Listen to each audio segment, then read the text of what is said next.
Don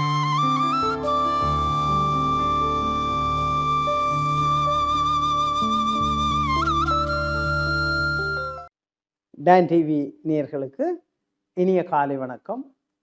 இந்த இன்பகரமான நாளிலே உளவியல் சார்ந்த சிந்தனைகளை நாங்கள் கலந்துரையாடி வருகிறோம்.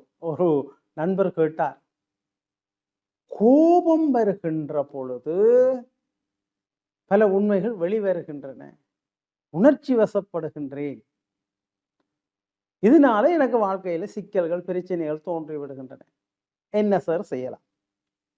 ஆக மிக கவனமாக இருக்க வேண்டும். அதாவது கோபம் மூண்ட வேளை தவறுகள் வெளித்தெரியும். இது ஒரு உளவியல் பரிமாணம்.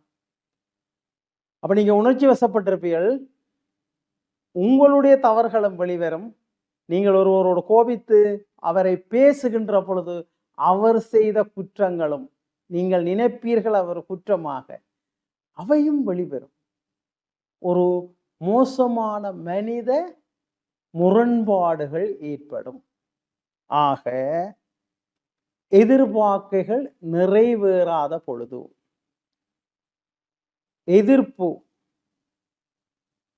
நம்பிக்கை இழக்கின்ற பொழுது, பிரிவு ஏற்படுகின்ற பொழுது, காதலிலே தோல்வி ஏற்படுகின்ற பொழுது, திருமண வாழ்விலே தோல்வி ஏற்படுகின்ற பொழுது, நட்பிலே தோல்வி ஏற்படுகின்ற பொழுது கோபமும் விரக்தியும் இயல்பாக மனிதர்களிடம் ஏற்படும்.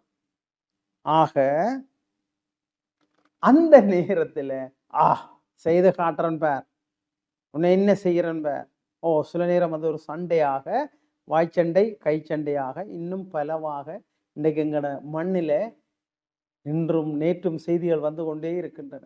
வாழ்வெட்டுக்குழு, அடிபாடு, சண்டை, குரூப் சண்டை, வன்முறைகள், குடும்ப வன்முறைகள், குடும்ப கொலைகள், இவையெல்லாம் இந்த நீங்கள் கேட்ட கேள்வி பொருத்தமற்ற இந்த கோபத்தினுடைய அடையாளங்களாக எமது மண்ணிலேயே தொடர்ந்து நடைபெற்று கொண்டிருக்கிறது. இது யுத்தத்தின் ஒரு விளைவுதான், நீண்ட கால விளைவுகளின் ஒன்று. இது ஒரு மோசமான ஒரு பிழையான கடைசி கட்டத்தில் இவருக்கு செய்து காட்டுறன், சண்டை பிடிக்கிறது, அடிபடுறது, வெட்டுறது, கொத்துறது, தானே சில நேரம் தற்கொலை செய்து கொள்ளுதல். இந்த நிலை எமது மண்ணிலே இப்பொழுது கூடுதலாக ஏற்படுகிறது. அதான் இந்த நண்பர் கேட்டார். தன்னை வருத்தி கொள்ளுதல், கடைசி கட்டத்தில் தன்னை நேர்மையானவன்னு காட்டணும், அவருக்கு செய்து காட்டுறேன்னு தானே இறந்து விடுதல், தற்கொலை செய்து இறந்து விடுதல்.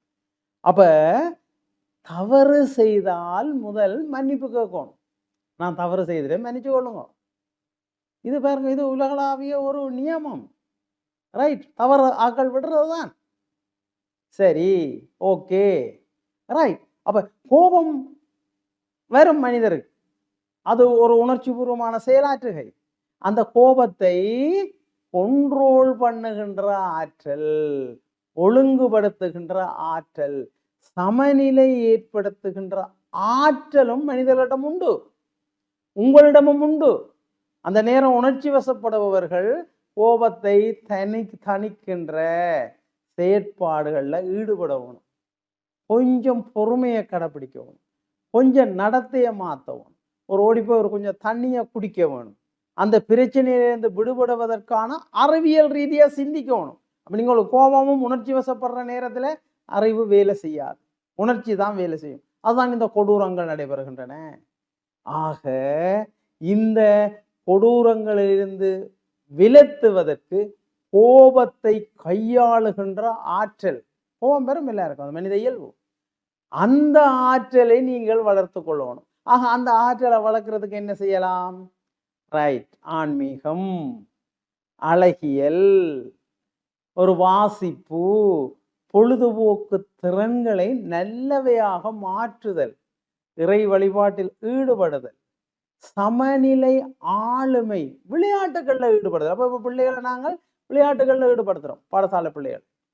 பாருங்க, அழகியல், ஆடல், பாடல், நாடகம். சரி, டிவிலையும் சில நாடகங்களை பாருங்க, நல்ல நாடகங்கள். சரி, எங்களுடைய வரலாறு, ராமாயணம், கம்பராமாயணம், அப்போ கந்த புராணத்தை வாசிக்கிறது பாருங்க, கோயில்களில் விரதம் இருக்கிறது, இறை வழிபாடு.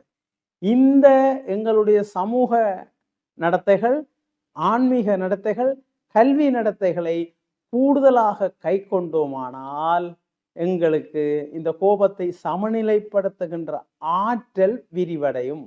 மனிதன் ஒரு சமூக விலங்கு. அப்ப இந்த வகையில இந்த கோபத்தை கட்டுப்படுத்தி நல்லவர்களாக வாழ்வோம். நன்றி, வணக்கம்.